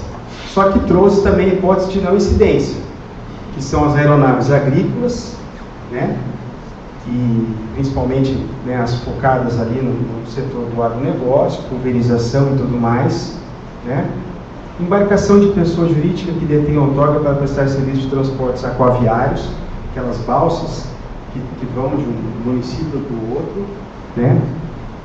Embarcações de pessoa física ou pessoa jurídica que pratique a pesca industrial, artesanal, científica ou de subsistência. Então, o pescador artesanal não vai ter a incidência do imposto. Plataformas suscetíveis de ciclocoluna venerável por meios próprios e tratores e maquinários agrícolas também, pensando no agronegócio, pensando na agricultura, a não incidência do IPVA. Muito importante, Simples Nacional mantido. Então, para as empresas de menor porte, hoje com faturamento de 4.800.000, o regime do Simples Nacional ele está mantido. Então, essas empresas, se quiserem, que eu vou explicar, não precisam, não vão ter essa mudança de tributação. Podem continuar no regime do Simples e podem fazer a opção pelo IBS e pela CBS. Para quê? Justamente pela não cumulatividade, para tomarem o crédito nas suas aquisições. Tá? Uma coisa que vai chacoalhar também é que com o IVA, né, com o IBS, com a CBS, acaba-se ou extingue-se os antigos benefícios e incentivos fiscais do ICMS. Então, só voltando um pouquinho no começo da minha fala. Então, o legislador profissional de 88 deixou cada estado fazer a sua instituição. E aí o que acontece? Gerou cada estado trazendo os seus benefícios fiscais, os seus regimes, prestigiando o quê? Sempre a vinda de empresas, para poder fomentar, né? Então, quem nunca ouviu falar de Extrema, Minas Gerais? Que hoje, quanto de empresas que se instalaram lá? Quem nunca ouviu falar de regimes lá no Espírito Santo, em Santa Catarina, no Paraná? Por que isso? Guerra fiscal. Então, você vem para cá, que eu vou acabar te tratando de forma... vou te dar um tratamento diferenciado, eu vou reduzir a tua carga tributária e muitas vezes essa é a distinção de uma empresa na outra. Ela vai ser mais competitiva se ela estiver nesse estado com uma carga tributária menor.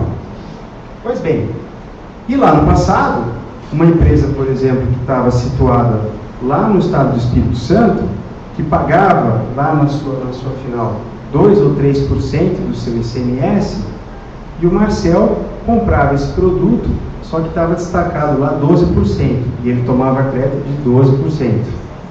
O que aconteceu? O Estado de São Paulo falou, não, você não pode tomar esse crédito. Porque, na realidade, quem te vendeu essa mercadoria pagou 2%, então eu vou te autuar. Eu vou glosar esse crédito e vou te autuar. Isso é a guerra fiscal. Isso gerou inúmeras distorções entre os estados, né? E eu vejo com muito bons olhos, então, a extinção desses benefícios fiscais, porque nós estamos falando de uma padronização. Agora é IVA. Então, eu acho que é um ponto também bem importante dessa reforma. Tudo está muito novo ainda.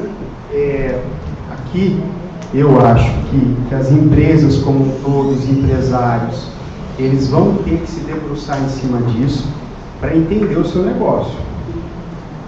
Como que o meu negócio vai ficar com essas mudanças? Vai melhorar a minha carga? Vou pagar menos? Vou pagar mais? Tá? Mas tem algum cheiro que a gente, pela nossa experiência, a gente acredita que o setor mais penalizado vai ser o setor de serviços. Por que mais penalizado? Porque ele não toma crédito. ele tem pouca despesa, diferentemente de uma indústria, diferentemente do comércio, que tem essa operação de comprar e vender. A indústria, eu compro vários insumos, transformo esse insumo e tenho um produto final. O serviço não. O serviço muitas vezes são pessoas. Então, a gente acredita que deve ser o setor mais penalizado. Só que a norma, como eu disse em alguns slides anteriores, trouxe algumas hipóteses de redução de 30%, de 60% e de 100%. Bom, aqui a gente faz um exercício. Isso, né, é um exercício. Vamos entender que é uma empresa no lucro presumido, tá? Não é lucro real nem simples, é uma empresa no lucro presumido. Ela tem um faturamento de 5 milhões, tá? O faturamento único das operações a gente usou como referência a alíquota de 27,5%. Tá? Como que é hoje para uma empresa do lucro presumido? Ela não tem crédito, correto? Ela não tem crédito. Então, o tributo incide sobre o faturamento, sobre quanto ela fatura, são 5 milhões. Então, nós temos PIS e COFINS cumulativo, que é 0,65 de PIS, 3% da COFINS. Nós temos, vamos considerar uma prestação de serviços, o ISS, a 5%. Então, total, ela iria pagar R$ 432.500, com uma alíquota efetiva de 8,65%. Ok? Reforma. Serviços, poucos créditos.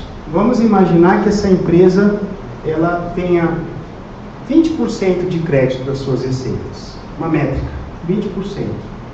Então, eu vou ter a alíquota de 27,5%, os créditos, o total da alíquota. Olha para quanto vai a minha carga. 22%. Então, esse, por exemplo, esse prestador de serviços que não está na hipótese de redução, muito provavelmente vai ser extremamente penalizado. E aqui a gente faz outros exercícios com uma redução de 30% ou redução de 60%. Então, olha só, prestadores de serviços tem que estudar, tem que analisar, porque, caso contrário, a carga realmente vai aumentar significativamente.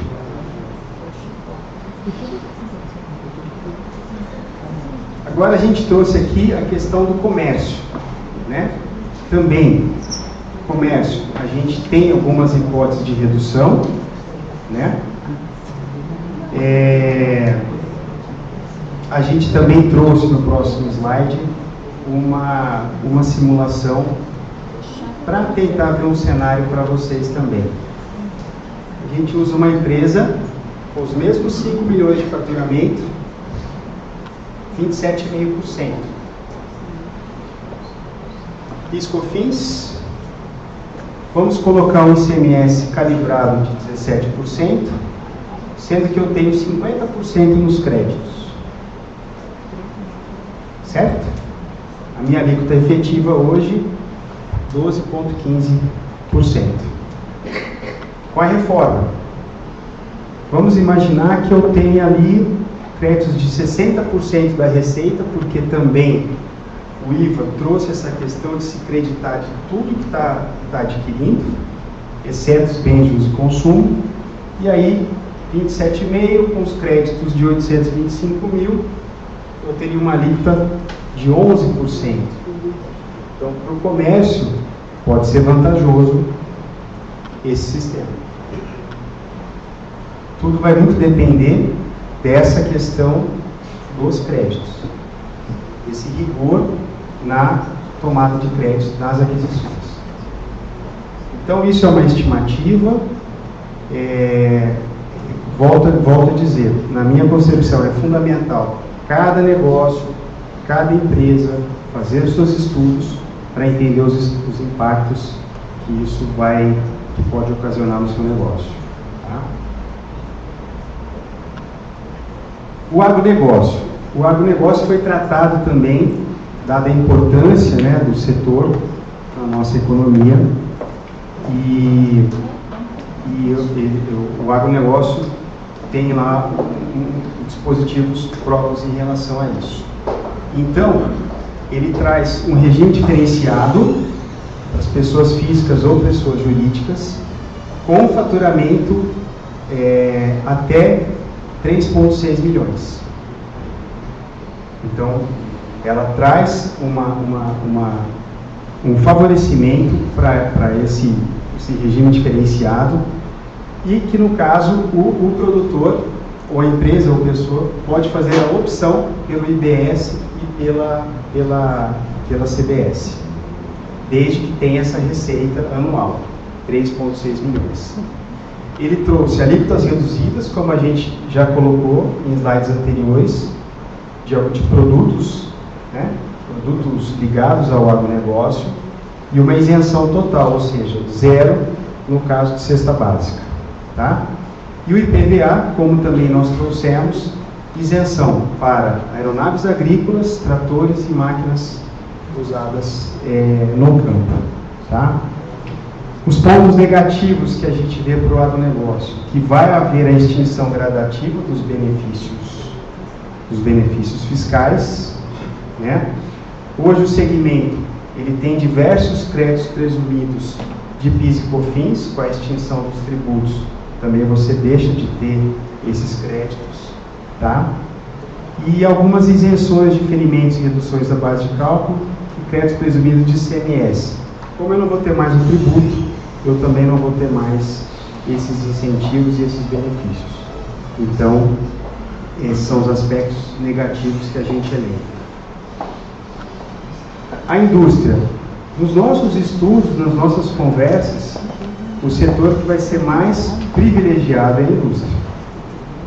Por quê? Porque ela tem uma gama de insumos, ela tem uma gama de despesas, em que pela não cumulatividade ela vai poder tomar o crédito pleno.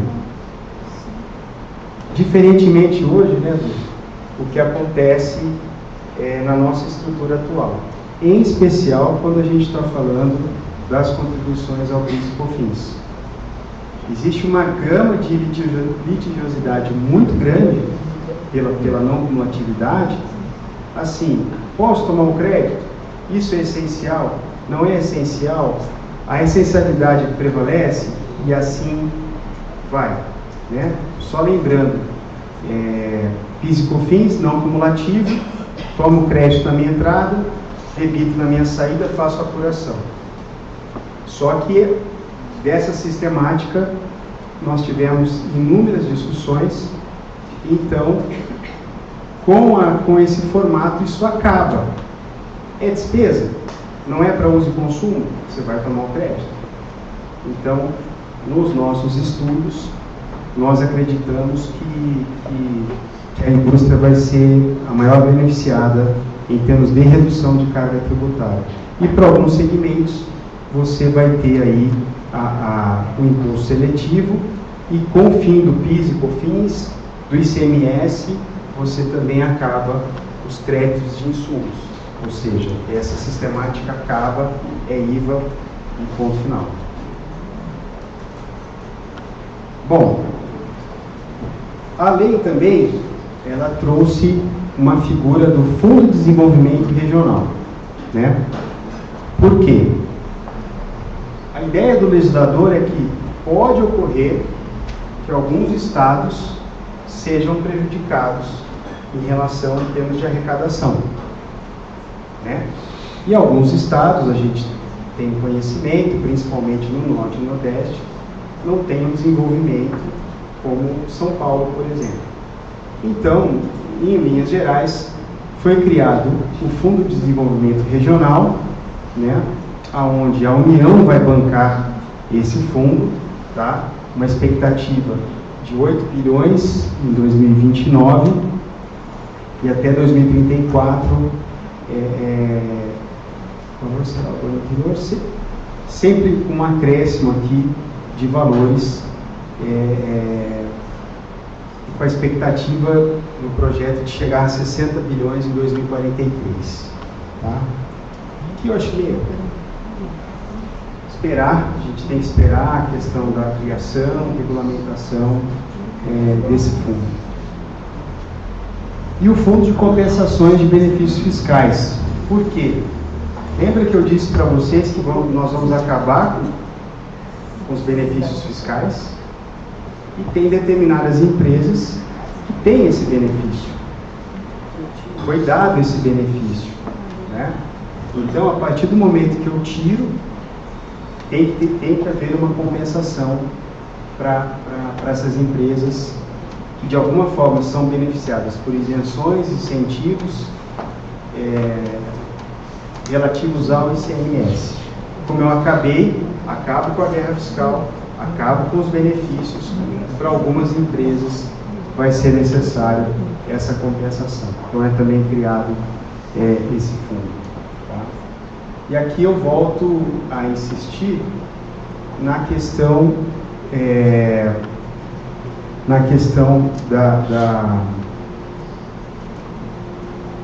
do lado positivo, entre outros, que é a chamada guerra fiscal, o fim da guerra fiscal. Porque só quem opera no dia a dia sabe o quanto às vezes é difícil e é injusto você trabalhar em determinado estado, sendo que um concorrente seu tem diversos outros benefícios, muitas vezes camuflados, né? E que ele consegue, obviamente, um preço muito mais competitivo do que o seu. Então, acho que esse aqui é um assunto bem importante e que eu destaco de muito positivo da reforma tributária. Bem, pessoal, muito rapidamente é isso. Eu quero agradecer mais uma vez, espero ter contribuído um pouquinho com vocês. E agora é o seguinte, isso aqui vai ter muita discussão ainda.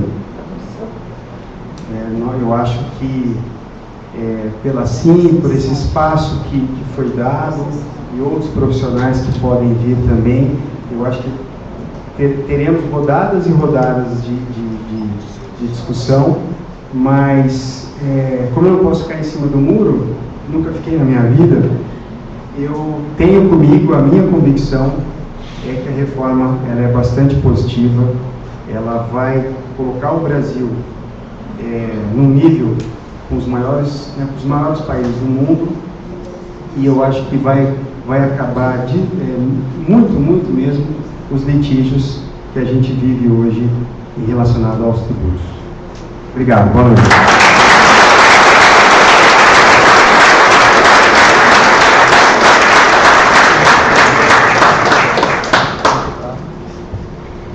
E agora nós abriremos o espaço para perguntas. Por favor, sintam-se à vontade para compartilhar as suas dúvidas e comentários também do que vocês acharam dos nossos palestrantes.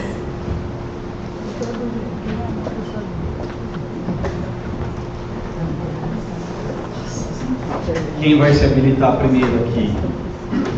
Fábio? Eu achei super esclarecedor. Eu fiquei impressionado com o nível da apresentação. Primeiro, parabenizar o Eduardo aí pela... começou ali com tudo, teve a interrupção no telão, tirou de letra, esclareceu muito, e o Rogério se aprofundou mais ainda no tema. Acho que a gente sai daqui muito melhor do que chegou, e muito conhecimento. Acho que tem muita coisa ainda para a gente ver, sem prejuízo de outras rodadas que a gente veio a fazer pela associação comercial, mas por hoje é isso, e fica aberto. Se alguém tiver alguma pergunta, alguma questão pontual, senão a gente vai se endereçar para o fim do evento e vocês estão liberados para a gente seguir na sequência. Pois não.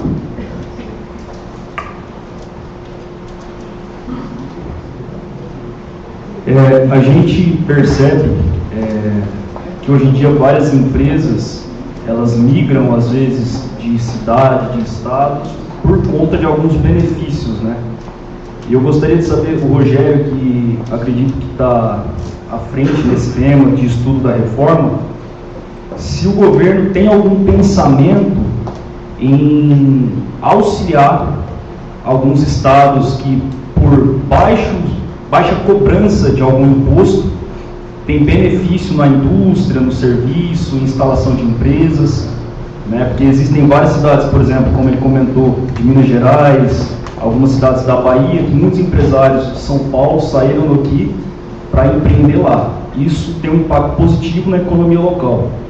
Você acredita que o governo tem algum pensamento em não prejudicar a economia, acabando com essa diferença de impostos, com essa guerra fiscal?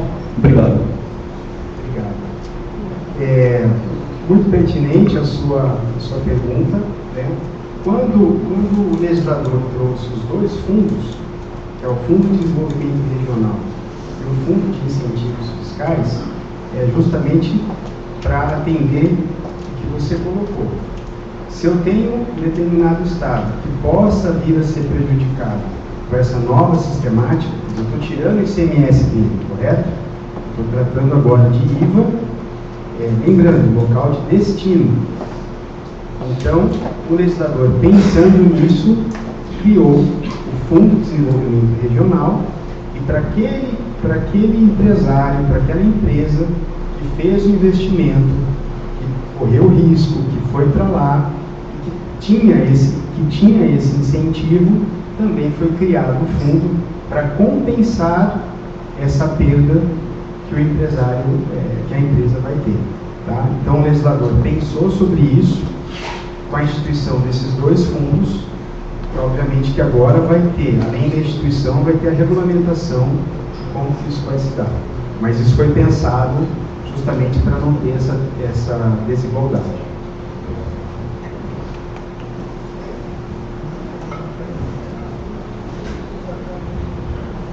Eu vi na palestra que o setor que vai ser mais onerado é o setor de serviços. Segundo as estatísticas, é o setor que mais emprega no país. Será que isso não vai aumentar o nível de desemprego no nosso país?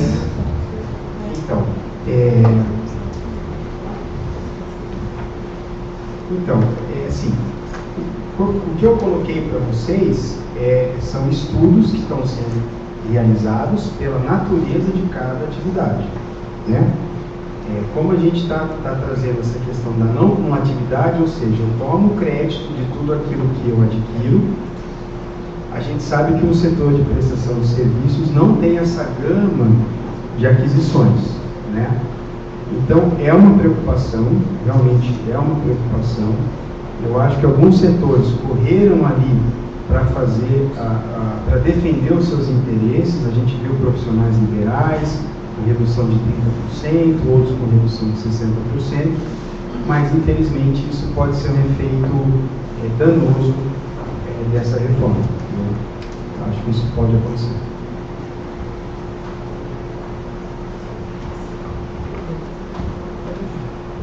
Boa noite, parabéns pela brilhante explicação.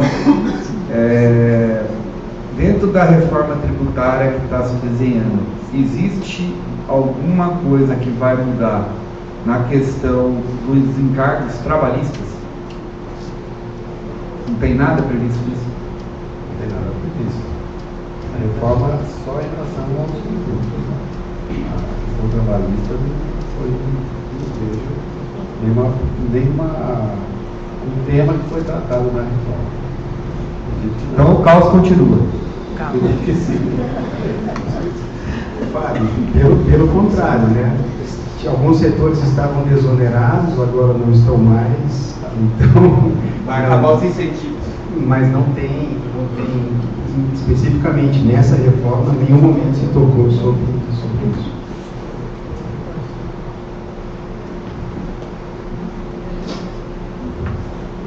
Boa noite, Pai. Michael Tadeu, Mercury System. Você citou a questão do desconto, estava lá 30%, 60%, exemplo lá dos profissionais intelectuais. Esse desconto é sobre os 27.000% ou é uma redução de base de cálculo?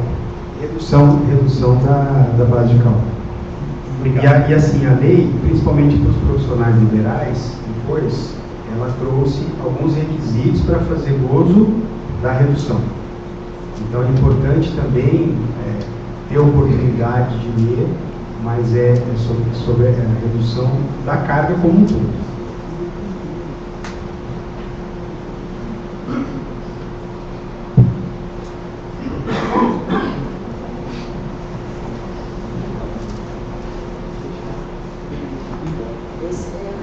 Boa noite. Parabéns pela palestra. Obrigado. Seriam duas perguntas, duas em uma. O MEI vai ser abrangido por essa reforma? Segunda pergunta. O conceito físico do crédito, pelo que eu vi, vai prevalecer, e não o conceito do crédito financeiro. Os senhores não acham que mesmo com a reforma, vamos ficar naquele conceito de não é material de uso e consumo? Vou dar o exemplo das lixas, PIS, COFINS. Não vamos ficar na mesmice? Ele vai continuar, né? Agora, o crédito não vai ficar da mesma forma, não. Porque antes essa discussão que tinha é que a Receita Federal entendia que, inicialmente, o conceito de crédito de PIS e COFINS tinha que acompanhar o conceito de IPI, que era o consumo, a aplicação física direta no processo. Hoje não vai ser mais isso, tá? O crédito pleno, né? A neutralidade plena. A ideia é que tudo que for aplicado vai ser objeto de crédito. Ou seja, com exceção, uso e consumo, não crédito. Tirando isso, tudo eu vou ter direito a crédito. Pessoal, né? Só isso. O resto, todo o restante tem direito ao crédito. O café da empresa, eu uso e consumo, eu vou ter direito ao crédito? É isso que eu falo, né? Vamos ficar na mesmice. Não é problema. Bom, mas no geral não. O que vai para a produção, que vai para o processo de não. Mas eu acredito, por exemplo, o uniforme, hoje o CARF entende que o uniforme é direito a crédito. Grato.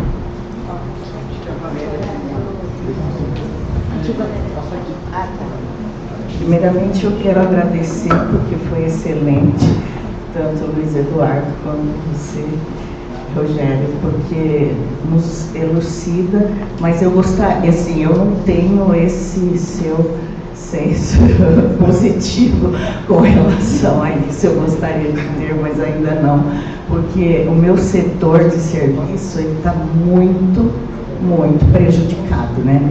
Então, tecnologia, e nós não temos mesmo, nós não vamos ter crédito, nós não temos.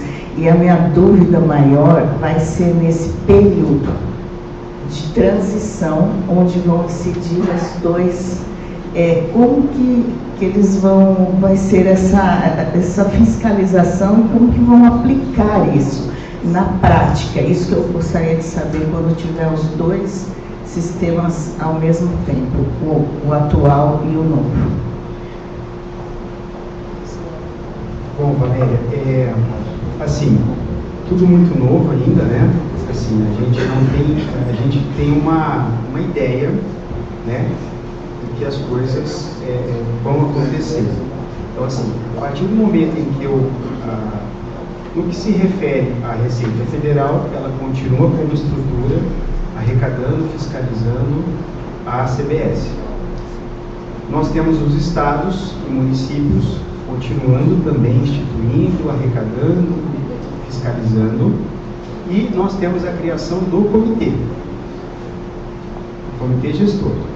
Então, no que se refere principalmente ao IBS, vai ter que se ter essa convivência entre o comitê gestor e o próprio estado e o próprio município, enfim, gerando, né?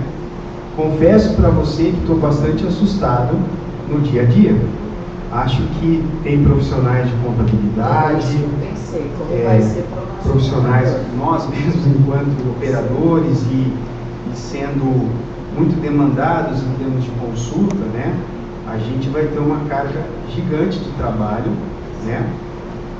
Nessa convivência, né? Mas a ideia é que esse comitê gestor vá se aprimorando, vá se desempenhando as suas atividades até o prazo final, que ele vai administrar tudo. Mas vai ser um período complicado. Só complementando, eu acredito E na esfera federal é mais simples, porque a partir de 2027 nós já teremos a extinção do PIS e o IPI zero. Então aí vai ser só uma CDS, que a própria Receita Federal vai fiscalizar. Agora o problema, concordo, vai ser nos estados e municípios.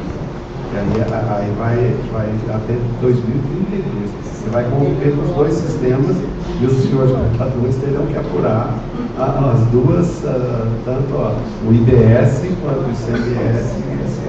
Aí realmente vai ser um complicador. Doutores, parabéns pela apresentação, muito brilhante, muito legal, acho que esclarecedor. Aí vai só um comentário meu, né, muito preocupante, não só os tributos, porque nós temos um país com custo altíssimo, tirando a parte trabalhista, se tiver algum advogado trabalhista ou juiz aqui que me perdoe, mas é o câncer da nação, e tirando essa parte, eu vejo o seguinte: nós estamos num país competindo com o Xing, com o Lang, com o Tung, e a gente vai meter 10 anos de custos, né? E aí a gente fala dos produtos que causam mal à saúde. Eu estou vendo eles passando aqui na rua. Quando entrar o carro elétrico, 70% dos caras que estão empregados hoje estarão desempregados, porque não tem mais vela, não tem mais cabo, não tem mais escapamento, né? E nós fazendo uma separação de tributos e mundo real. Então essa é a única preocupação que eu tenho. A preocupação que eu tenho é que nós estamos trazendo tanto encargo para esse país que ele vai ser inviável. E quando a gente fala 10 anos com duas contabilidades, vamos ser pragmáticos, né? Com duas contabilidades, com duas gestões diferentes, com o dobro de empregados que você precisaria fazer isso, eu vejo um país inviável. Por outro lado, o lado positivo, os senhores conhecem a minha posição, essa guerra fiscal, que ela tem benefícios mais particulares do que públicos, né? Para quem quiser ver, ela acaba, é óbvio que, como a gente fazia no banco que eu trabalhei, eles deviam contratar mentes criminosas para ajudar a fazer tributos, que assim eles saberiam o que é que o criminoso vai fazer no próximo passo, né? Mas, tirando isso, eu acho que ela é muito positiva, porque ela deixa de desqualificar incompetentemente aquele que trabalha honestamente, né? E eu acho que isso é um ponto interessante. Mas, de qualquer forma, é um outro tema, é para um outro dia. Eu acho que dentro do tributo a gente, pelo menos, deu um passo, né? Eu não sei se eu estarei vivo para ver a execução, mas a gente deu um passo. Mas eu não era nascido também quando começou. Então, acho que a gente já vai ter um bom caminho nesse processo. Parabéns, obrigado pela palestra.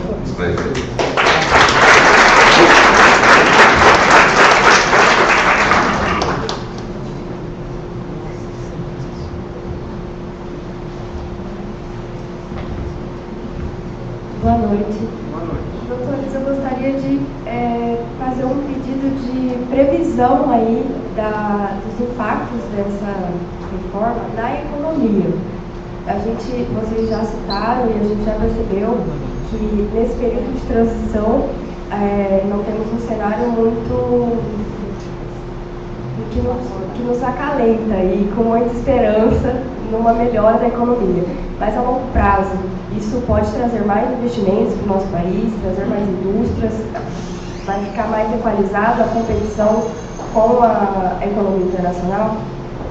Bom, eu sou otimista também, acredito que sim. Agora sim, a ideia da reforma é a neutralidade. Ela não vai nem aumentar nem reduzir a carga tributária. Então, na economia diretamente, o que vai ter, na medida que vai sendo implementada, vai haver uma simplificação. Espera-se isso. Agora, uma questão, já juntando com o comentário anterior, a China é um problema seríssimo mesmo, não é só para o Brasil, o mundo inteiro. A China é a fabricona do mundo. E a China pratica dumping social, o trabalhador ela trabalha 16 horas por dia, 7 dias por semana, é muito difícil competir com eles. Eu acho que o instrumento para competir com a China é na área do comércio exterior. É onde tem que colocar algumas alguns dispositivos, seja dumping, subsídio, algumas barreiras para frear essa guerra que a gente sofre com a China. Vide essas plataformas digitais, os grandes empresas atacadistas, loja americana, Magazine, está todo mundo sofrendo a invasão de produtos chineses. E a nova invasão que ele comentou são dos carros elétricos.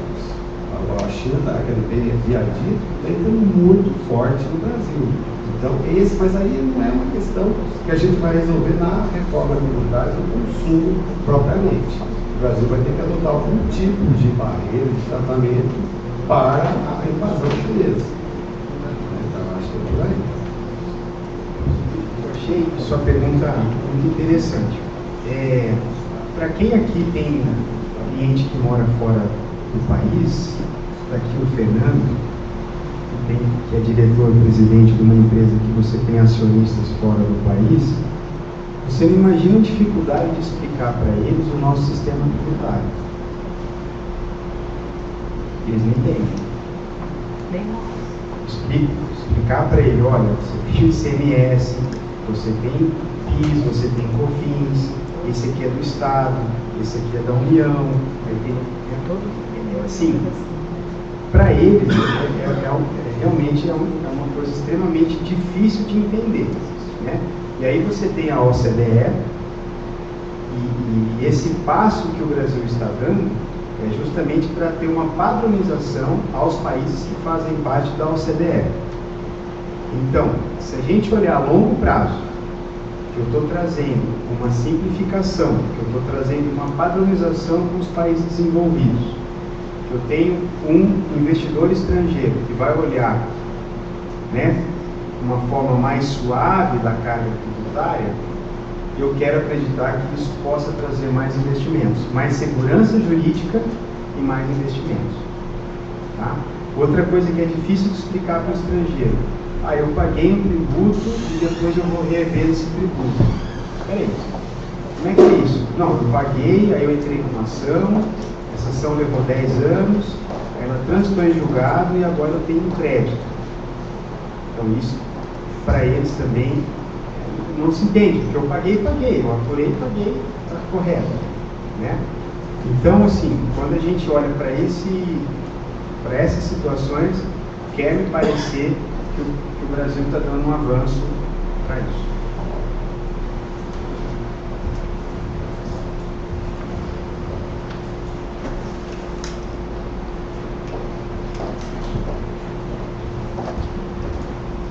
Mais alguém? Não? Então, nós vamos encerrar. Nós agradecemos a todos os palestrantes por compartilharem as suas experiências conosco esta noite. Agradecemos também a todos os presentes.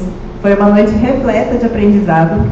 Nós, é a primeira, como o Dr. Enéas falou. E, mais uma vez, obrigado e uma ótima noite a todos.